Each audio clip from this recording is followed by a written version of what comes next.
A candlelight vigil hosted by Edison High School on January 13, 2016 was one night to remember. The idea was born 2 months earlier when 4 students wanted to bring awareness to the worldwide terrorist attacks that occurred in 2015, specifically the attacks on innocent civilians in Paris.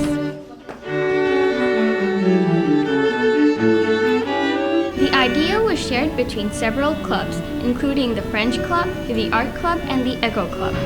Each club played a role in making this event possible. The lobby was decorated with posters and quotes about the attacks, which surrounded the candlelight display.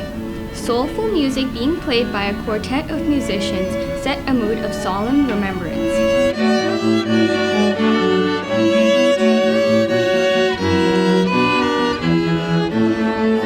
The French Club designed posters with quotes by famous people on the subject of nonviolence. In addition, the Art Club displayed beautiful images about the Paris attacks, world peace, hope, and harmony. Several candles were laid out in a quiet display. Those attending could purchase a candle for $1, with the proceeds going to the Paris Red Cross. Later, the attendees were called for a presentation in the auditorium. Tonight we stand united as one school, one city, one state, one nation, one world, denouncing violence and asserting peace.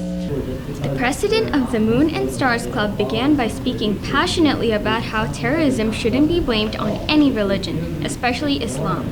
Terrorism, or any sort of violence whatsoever, has no affiliation at all with any religion, be that Islam, Christianity, atheism, Buddhism, you name it. It doesn't matter what your belief system is.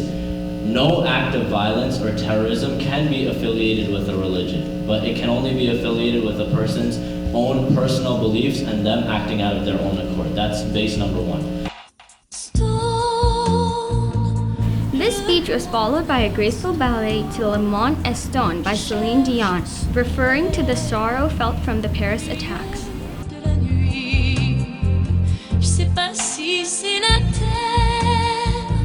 The remainder of the evening featured poetry and literature written by the Echo Club.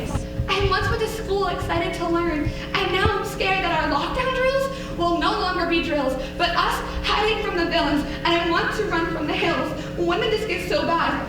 Breathe in, breathe out. What are we supposed to do now? Their touching works expressed the waves of emotions in times of strife and discord, and highlighted the overall theme: to appreciate life the way it is and finding happy moments in sad times. Hatred will always inflict more hatred unless you are willing to overlook the pain brought onto you. So I sink to the floor and sob my forgiveness into the echoing silence. The evening was summarized by Mr. Ross, principal of Edison High School, who ended the presentation on a somber note by saying, "In darkness, people are going to follow the light."